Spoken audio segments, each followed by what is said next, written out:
We are back, and today we are venturing into the unknown. Just in time for spooky season. It's guaranteed to be scary. Dun dun dun! There is no telling what we are going to find up there. Admittedly, I don't go up there very much. We have the 3 kids' bedrooms, we have a toy room, and then we have our loft, which is our homeschool room, which is what we're tackling today. Lately, we have been doing our homeschool down here. It's not uncommon for me to rotate. Sometimes I do it at the kitchen table. Sometimes I do it down here. And then sometimes I just try and keep it all upstairs. Ever since we got our new furniture and the coffee table, it has been our favorite, most comfy place to do school. So we haven't really used it up there lately. And we are taking it back to the roots, back to our decluttering roots, and we're gonna declutter it. Eventually we're going to downsize our home. We wanna find land with a smaller home that's easier to maintain. I'm trying to look at it as preparing for that. We'll see how it goes. I try not to put too much pressure on myself because that is a quick way to send me running for the hills. So, I also want to take this time to answer some of your homeschooling questions that y'all left for me. So if you're interested about homeschooling or how I homeschool, what our days look like, how I juggle it with my mental health, then stick around.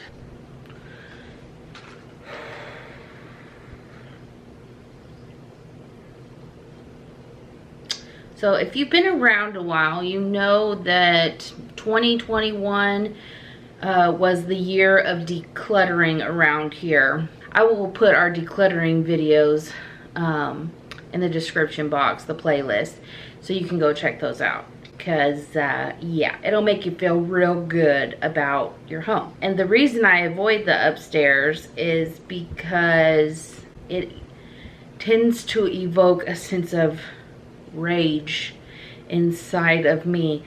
Yeah, it makes me upset. And it's not just my kids' fault. It's my fault. It's Steven's fault. We don't stay on top of them like we should. We can keep up with it for a few months and then, you know, a little clutter here, a little clutter there. Before you know it, we have a full-blown mess. I wish I could say this was the only room up here that looked like this. It is not. It is not.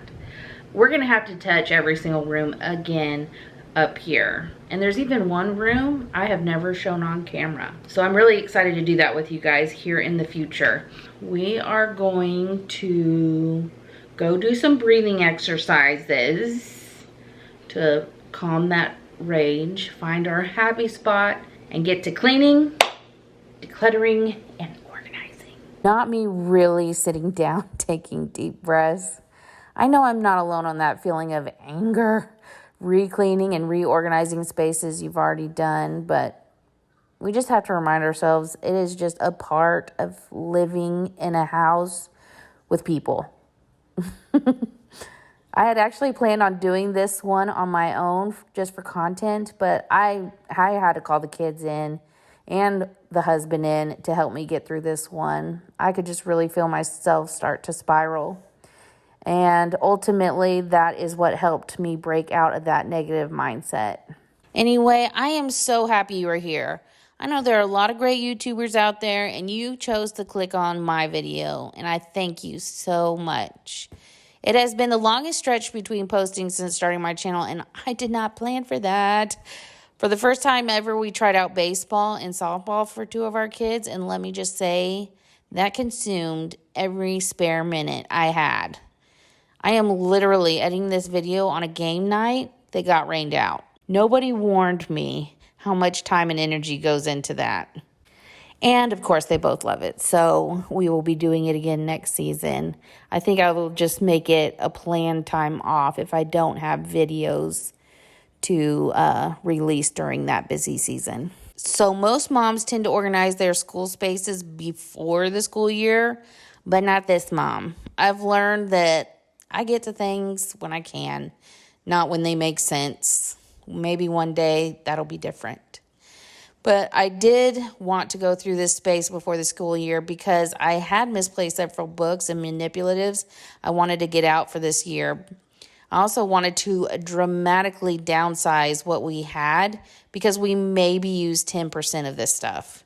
And between these two things, it got me feeling ruthless on this project. And we were able to get rid of a ton of books, toys, trash, and even furniture. So I asked several weeks ago on the community tab what questions you had for me about homeschooling, and y'all had some good ones, so let's jump into those. First, why do we homeschool? This is a common question, especially from people outside of the U.S.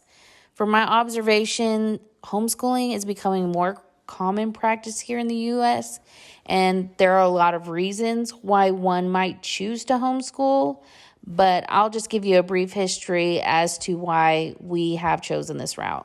I have always had a desire to teach. After I graduated college, I actually got certified to teach here in Texas, but then out of nowhere, we just picked up and moved for my husband's job to South Carolina, and the type of certificate I had wasn't transferable there. So I had the option to start the whole certification process over for South Carolina, or I could go a different route, a different career path, and that's what I ended up doing. Nothing like a clean room. Yeah.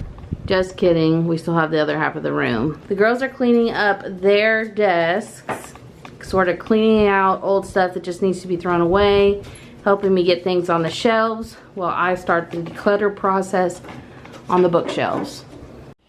Then fast forward many years later, 2 kids, I started staying home. Fast forward a little more, they're in public school. One's in 1st grade and one's in 3rd grade. And by this point, I was already pretty sure I would be homeschooling by the middle school years. The stories, y'all, coming out of middle schools and high schools are alarming. And I don't think it's just unique to the area we're in. I think that's just the world we live in now. But kids are facing social pressures that make my experience in the public school system look like a Sunday school nursery. So the seed had already been planted up until this point because of that. However, when my oldest hit 3rd grade, I noticed a light go out in her. She did well in school up until this point, but it definitely did not come easy. And in 3rd grade, her grades just plummeted. There was one point halfway through the school year where she just totally gave up. She stopped trying and she just wrote herself off as stupid and why do I even try? And it broke my heart because she's a very bright kid. And watching that light go out in her, I just had to jump in. I had the ability to, so I did it. I pulled them out earlier than I had planned. And it turns out she just needed a different learning environment that the public school system could not provide. And not only has she excelled, but that light turned back on. We both had to figure out her unique learning style, but once we did, y'all, she took off. She's a very kinetic learner. She has to move around a lot. She's also an amazing audio learner. A lot has changed. I don't know how much Stephen was able to film, but he did take the desk. We relocated the girls to their rooms, and then we gave away the one that was in the middle with the bulletin board, just because we don't need it. Grace had a desk in her room that we are going to let Eric have. So, not too much left. We got a little bit of cleaning left, which I'm gonna worry about later. For now, I'm gonna go through the decluttering, which shouldn't be too bad. We're gonna go through these drawers and get rid of, purge. I'm gonna get rid of this cart. It's tired. We'll just put it that way. And then we need to go through books and books over here and see if we can't get rid of some of those as well. I also want to see if this TV worked. We've kind of had like some weird electrical things going on in the house. Probably need to get an electrician out here. Sometimes it works and sometimes it doesn't. So today we will see what the verdict is. Is it alive or is it dead? Dun dun dun. The problem we've been having is it'll turn on and connect, but then it'll just randomly turn off. Now, the most asked questions revolved around homeschool and managing my mental health. If you've been around a while, you know it's no secret. I struggle. What do the hard days look like? Do I ever consider putting them back during the down spells? These are all great questions. I'm going to start off by saying nothing in my life brings me greater joy than being able to homeschool my children. Seriously, it is the reason I look forward to getting out of bed most days. And nobody cares more about their success than me, and no one will sacrifice more than me to make sure they have everything they need emotionally, educationally, when they leave this nest. That said, I do have to be very diligent in taking care of myself, or I can spiral quickly. Last year in particular was a very difficult year physically and mentally, and I came extremely uncomfortably close to putting them back in public school this year. You will never hear me say I will never put them back, because I don't know what life has in store for our family. And I will always do what's best for them at the end of the day. And if that means putting them back, I will. Bottom line. Get you a husband that does keep or give away.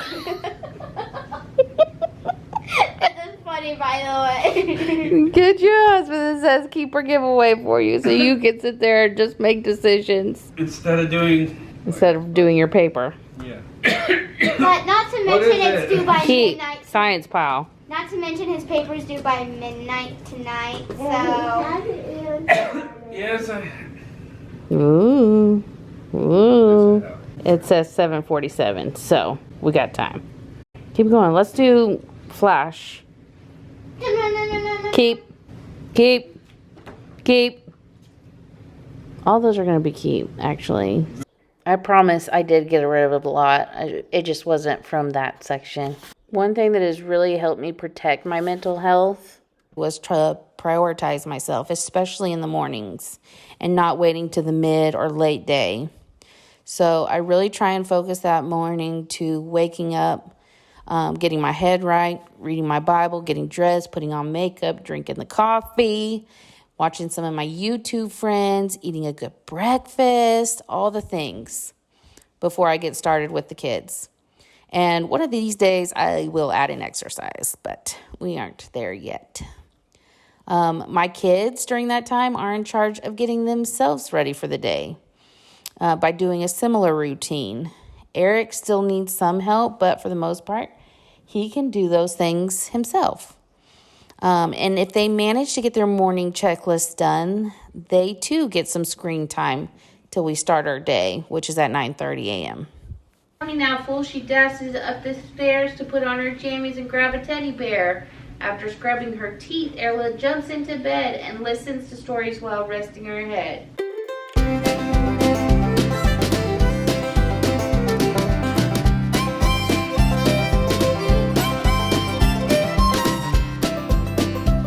Okay, so this feels like the project that it never ends because kids. It's like brushing your teeth while eating Oreos. It's like you take a step forward, you take a step back. And apparently adults knocking stuff on the floor. That magnifying glass in particular has been taken downstairs twice. And it still finds its way back up. But we got rid of a lot. We opened up this whole space. We were able to get rid of enough to get rid of this bookshelf, which is seen its day. All of our books have been consolidated onto this bookshelf. Still has room to grow even. And if you're a homeschooler, you know that that is really good. The girls do have some books in their rooms, but this is most of our book collection. Trying to keep it minimal. If there's one thing I've learned about homeschooling is you don't need a whole lot. And this just makes me realize just how filthy the wall is there. So we're gonna try and fix that here in a second. One last thing about protecting your mental health in homeschooling.